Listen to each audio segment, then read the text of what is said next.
Hello my lovelies, I hope you're all well. Today we're going to have a little sit down and chat about how I managed to monetize my YouTube channel with no prior experience in 10 months.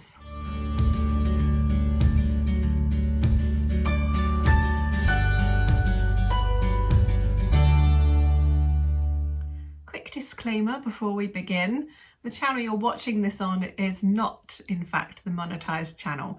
So I will leave a link to that channel in the description so you can check I'm not lying. But I just didn't think that this type of content would be a good fit for that channel, so I decided to put it on my personal page instead. So I'm just going to touch on very quickly the criteria to be able to monetize on YouTube.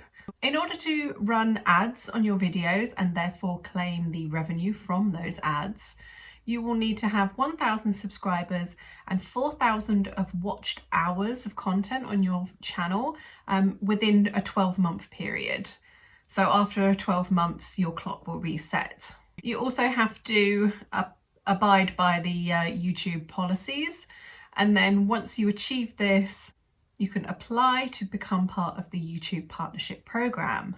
So in order to run ads, you are going to need to have a Google AdSense account.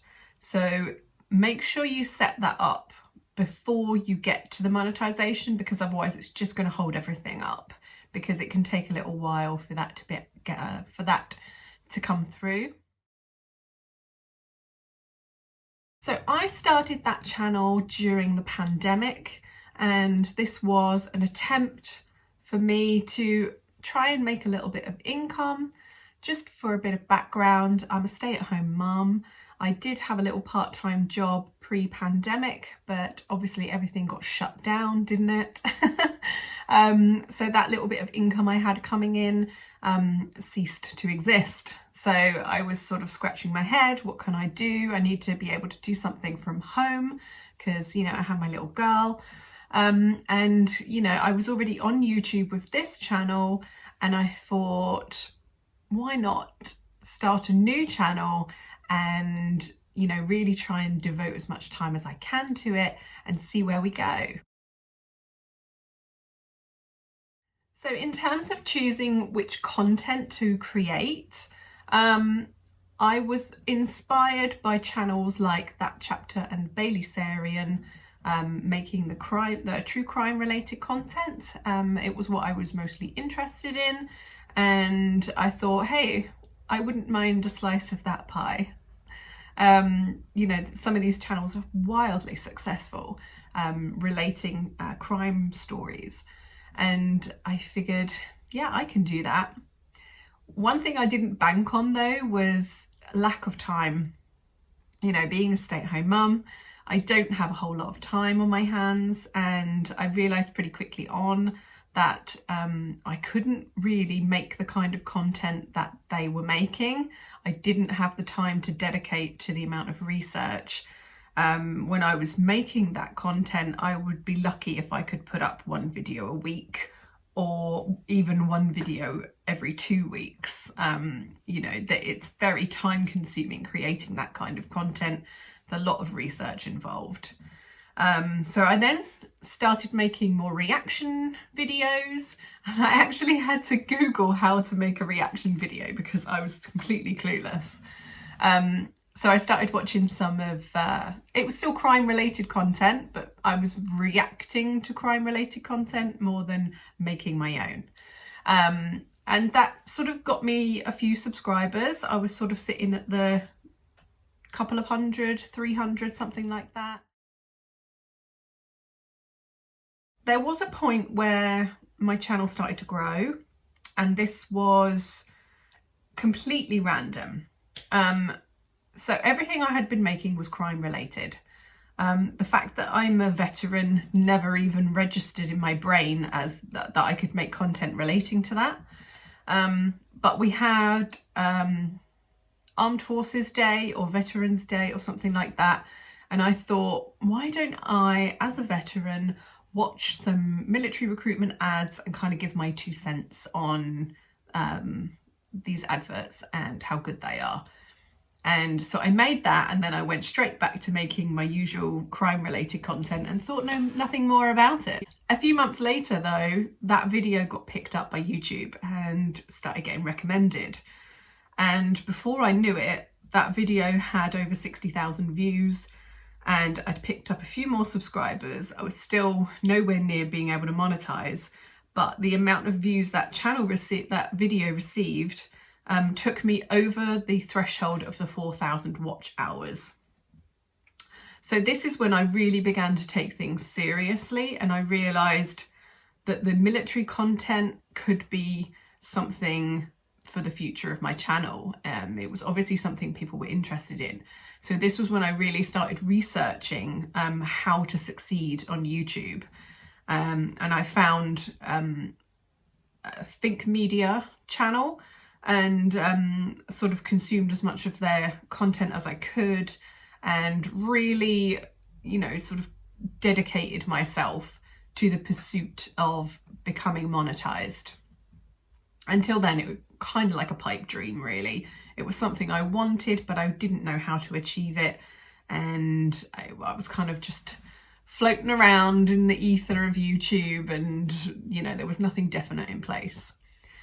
So I did a lot of research on, you know, tailoring content to your audience, creating interesting thumbnails and stuff like that, using tags correctly. And I started making more military related content. Most of it's still reactionary, but it drew an audience. My channel then took another turn a few months down the line. I started reacting to more current affairs news and quite humorous content, which was still tailored to current affairs like politics and crime and military and all that stuff. So I started throwing in a few funny reactions, and that gained me then a bit more traction. And then I had one of my videos, which was a reaction to a Awaken with JP video. Again, on like current affairs topics, and that gained like over 100,000 views. I think it's up to like 150,000 views or something like that. And that then grabbed me more subscribers, and I was able to go over that 1,000 subscriber threshold, which then allowed me to apply for the ads revenue.